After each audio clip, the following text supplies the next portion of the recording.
Power of asset management company. I told you कि asset management companies जो है, mutual fund companies जो है आने वाले टाइम में एस करने वाली है। बिकॉज देखिए, यू एज अ बिगनर, अगर आप भी as a beginner stock market में हो, अगर आप अभी बिगनर हो तो कुछ बात नहीं, लेकिन आप फ्यूचरिस्टिक सोचो, और अगर आप पहले बिगनर थे, थोड़ा टाइम हो गया आपको मार्केट में, तो आप समझ के देखो, अगर आप ही की तरह अगर कोई बिगनर होता और उसमें अगर आपकी तरह पेशेंस नहीं होता और वो मार्केट छोड़ के चला जाता, लेकिन फिर भी वो मार्केट से एक चाह रहती है ना, वो दिल से लग जाता है मार्केट, और वो जब मार्केट दिल से लग जाता है ना, तो भले ही हम स्टॉक मार्केट में लाखों का नुकसान करा के बैठे, बट स्टॉक मार्केट से जुड़े रहने के लिए हम कितना टाइम तक जुड़े रह सकते हैं? हम एक महीना, 2 महीना, चलो 1 साल दूर रह गए, लेकिन फिर भी वो जो मार्केट का नशा चढ़ जाता है ना, तब हम जो है म्यूचुअल फंड्स में इन्वेस्ट करते हैं। Index fund, the one of the best source of income before FD. जो इंडिया में एफडी का सिस्टम है ना, मैं तो बोलता हूँ एफडी के सिस्टम को हटाकर इंडेक्स फंड में पैसा डालना चालू कर दो दोस्तों। एफडी का डबल से ट्रिपल, या एफडी आपको लाखों करोड़ों कमा के नहीं दे सकता है, but index fund have their capacity to pay you crores, even more than that, billions and trillions. तो आप इंडेक्स फंड की पावर को नहीं जानते हो तो फिर आप मुझे बता देना, मैं आपको खाली 2 मिनट के अंदर, एक ही वीडियो के अंदर समझा दूंगा, या फिर आप कह दो तो मैं 1 मिनट का शॉर्ट बना दूंगा। तो दोस्तों, म्यूचुअल फंड एजेंसी के बारे में हम थोड़ा सा आगे डिस्कस करेंगे, बट अब हम बात कर लेते हैं ये न्यूज से किस किस स्टॉक को अफेक्ट होगा। तो SIP contributions crosses ₹10,000 crore for the first time ever. और दोस्तों, ये तो अभी शुरुआत है, ये है ना, आप कह सकते हो ये जो बिगिनिंग स्टेज रहता है ना किसी भी एक इंडस्ट्री का, किसी भी एक चीज का, वो एक बिगिनिंग स्टेज है। ये 10,000 करोड़, आने वाले टाइम में आपको 10,000 क्या 1,00,000 करोड़ भी दिखेगा, 5,000 करोड़ भी दिखेगा, और मतलब करोड़ों के अंदर आपको ये डील्स और मिलियंस और ट्रिलियंस के अंदर भी जाते हुए आपको ये दिख सकती है। 1 मिलियन और 1 बिलियन US डॉलर्स के अंदर भी ये जो डील है वो आपको जाते हुए दिख रही है। अगर आप देखो तो अभी आपको दिख रहा होगा ये रुपीस के अंदर है, आने वाले टाइम में मुझे ये US डॉलर के अंदर देखने मिलेगा, क्योंकि रुपीस में वो अमाउंट निकालना, कैलकुलेट करना हार्ड हो जाएगा। तो ऐसा आप आने वाले टाइम में होने वाला है। सो मुझे ये इंडस्ट्री ग्रोइंग बहुत लगती है, एंड ऐसा नहीं है कि मैं खाली म्यूचुअल फंड एजेंसी को प्रेफर करता हूँ, I prefer many sectors of stock. तो जैसे कि मुझे IT पसंद है, मुझे FMCG पसंद है, FMCG में भी स्पेसिफिक स्टॉक्स है, जो HUL हो गया, कंज्यूमर प्रोडक्ट्स बनाते हैं, and now this mutual fund agency. क्योंकि देखिए, दिग्गज जो प्लेयर्स है वो खाली गिनती के आपको 2-3 मिल जाएंगे, और वो 2-3 प्लेयर्स में आपने अगर म्यूचुअल फंड एजेंसी का थोड़ा थोड़ा अगर आपने कॉन्ट्रो कर दिया, तो आप SIP लेने से अच्छा आप ये म्यूचुअल फंड एजेंसीज के अंदर SIP कर दो। मैं तो हमेशा लोगों को यही कहता हूँ कि आपको अगर म्यूचुअल स्टॉक मार्केट जम नहीं रहा है, और अगर आपको म्यूचुअल फंड्स के अंदर पैसा लगाना है, मतलब म्यूचुअल फंड लगाना है, तो म्यूचुअल फंड के अंदर पैसा लगाने से अच्छा म्यूचुअल फंड्स के स्टॉक खरीद लो। मतलब आपको कुछ भी खरीदने का मन कर रहा है तो आप उनके स्टॉक्स खरीद लो। मतलब आपको टाटा खरीदना है तो टाटा के स्टॉक्स खरीद लो, आपको 10 रुपए में भी मिल जाएंगे, आपको 1,000 रुपए में भी मिल जाएंगे, आपको हर एक चीज़ मिल जाएगी। तो दोस्तों, चलते हैं सीधा स्टॉक की तरफ। तो कौन से स्टॉक्स को इसका फायदा होने वाला है? India's mutual fund agency industry witnessed a record high with the SIP contribution surpassing ₹10K crores for the first time ever during September 2021। तो दोस्तों, ये सबसे पहला टाइम था, और आने वाले टाइम में इसी तरह से हमें बढ़ोतरी होते हुए देखने मिलेगी। और ये मेरा आपसे कहना है, और ये मेरा मानना है, आपसे कहना भी नहीं है, ये मेरा जनरल मानना है। तो दोस्तों देखो, इनका जो आउटफ्लो है वो 47,000 करोड़ का है, और जो प्रीवियस वन का था वो 32,000 करोड़ का था। तो सिक्वेंशियल बेसिस पर इनकी जो ग्रोथ है वो हमें देखने मिल रही है। क्योंकि देखिए, कोई भी आपको बता देगा बजाज फाइनेंस के स्टॉक को उस टाइम पे लेते ना, तो अभी आपको प्रॉफिट हो रहा होता। ये NBFC सेक्टर का स्टॉक है, आपको ये इस प्रकार से देखने मिल रहा है। बजाज फाइनेंस, टाइटन, फिर HDFC, जो स्टॉक मल्टीबैगर बने हैं ना, वो कभी ना कभी वो निचले लेवल पर थे, ऐसे नीचे लेवल पर थे, फिर ऊपर गए। लोग इस जगह पर स्टॉक के बारे में ध्यान देते हैं, इस जगह पर कोई ध्यान नहीं देता है। और अभी आपको HDFC जैसे, आदित्य बिरला जैसे, और अच्छे अच्छे स्टॉक्स जो है वो SBI जैसे आपको मिल रहे हैं मार्केट में।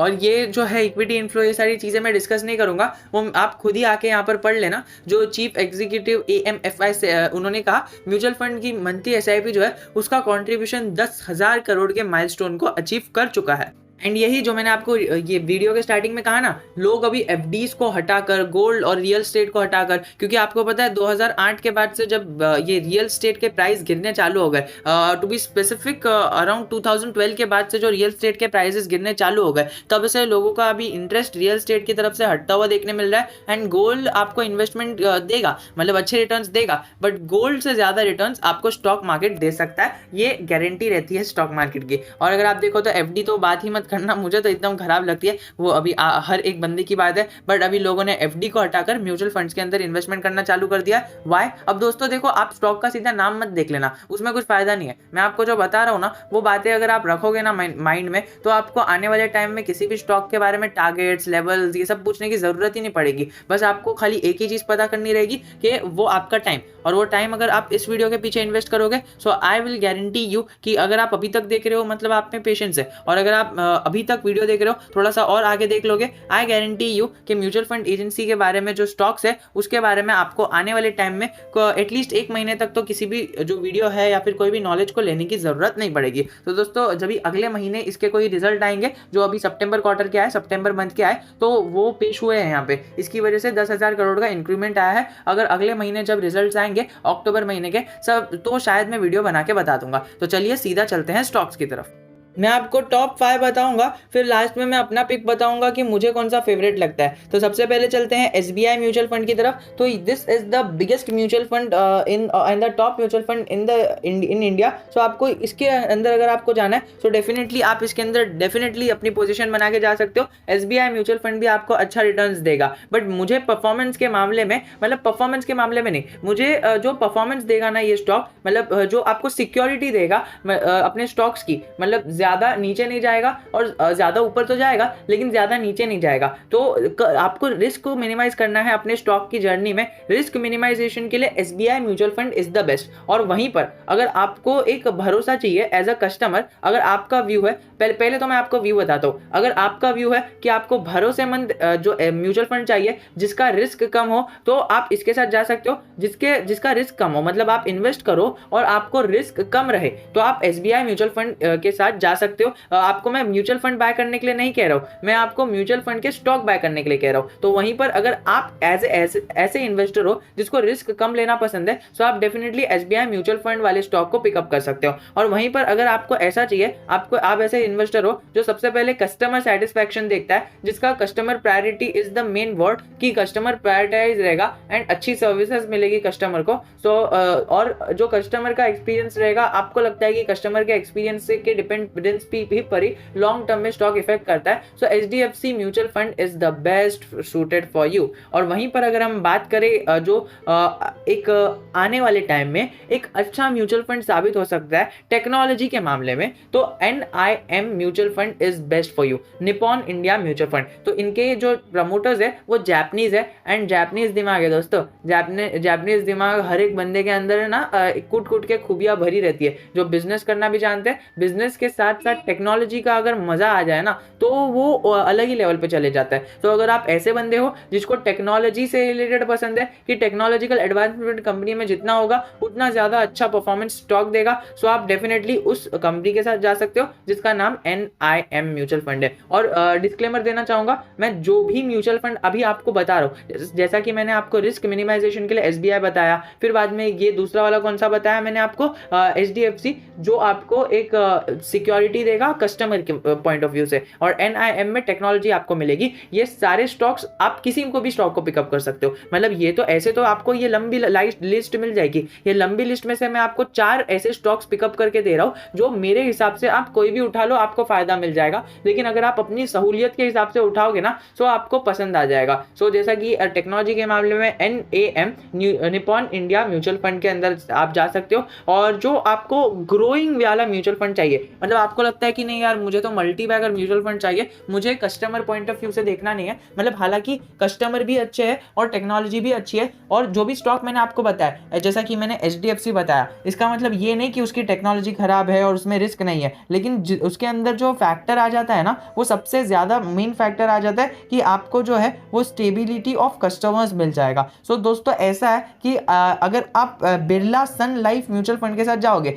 जो अभी आया है IPO, तो अगर आप उसके साथ जाओगे, ग्रोइंग पोटेंशियल बहुत है, याद रख लेना। मतलब अभी अभी लिस्ट हुआ है, एंड अभी अभी इसको लिस्ट होते ही कुछ टाइम, देखिए आने वाले टाइम में जो स्टॉक्स अभी अभी लिस्ट हो रहे हैं ना, अगर आप अच्छे स्टॉक्स को अभी IPO के टाइम पर ही पकड़ लोगे, तो आपको लाखों इवन करोड़ों का प्रॉफिट हो सकता है just by getting only 1 lot.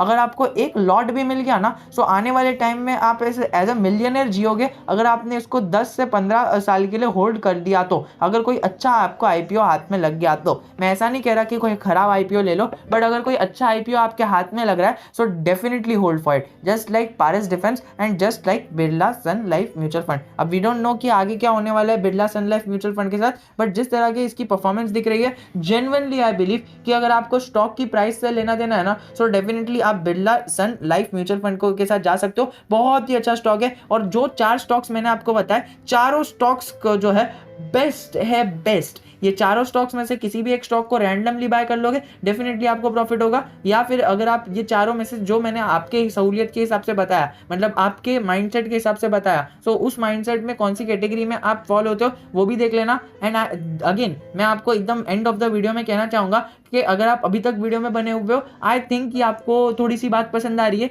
And I know कि कई सारे लोग चले जाते हैं, बट अगर आप अभी तक वीडियो देख रहे हो डेफिनेटली मैं कहना चाहूंगा कि ये जो स्टॉक्स मैंने आपको बताए हैं 4 स्टॉक्स डेफिनेटली आने वाले टाइम में इनका फ्यूचर है। बट मैं आपको एक ही चीज़ कहूंगा कि इनके साथ जितना ज़्यादा फ्यूचर है उतना ही ज़्यादा रिस्क है, क्योंकि देखिए पीएनबी बैंक इंडिया की सेकेंड लार्जेस्ट बैंक थी, पब्लिक बैंक थी, बट क्या हो गया वो आपको बताइए। फिर बाद में बड़ी बड़ी जो बैंक्स है, बड़ी बड़ी बैंक्स के साथ जैसे कि अभी डीएचएफएल के साथ हो गया, डीएचएफएल में हमें फाइनेंशियल्स कितने अच्छे दिख रहे थे, ऊपर ऊपर से सब अच्छा दिख रहा था बट अंदर से सब खोखला था, एंड फिर बाद में रिसर्च होने के बाद हमें सारी चीज़ें पता चली। So as a retail investor और एज अ बिग इन्वेस्टर भी, बिग इन्वेस्टर के पास तो कनेक्शंस रहते हैं, but as a general investor beginner हमारे पास कुछ कनेक्शन नहीं रहता है, एंड हमें खुद के दम पर फाइनेंशियल्स के दम पर लेना रहता है। इसीलिए मैंने आपको टॉप बेस्ट 4 स्टॉक्स बता दिया। अगर आपको इन 4 स्टॉक्स में एकदम डिटेल में वीडियो चाहिए डेफिनेटली कमेंट सेक्शन में बताना, बट मैं आपको ये कोई बाइंग और सेलिंग रिकमेंडेशन नहीं दे रहा हूं, this was just my analysis. Let's meet in another video.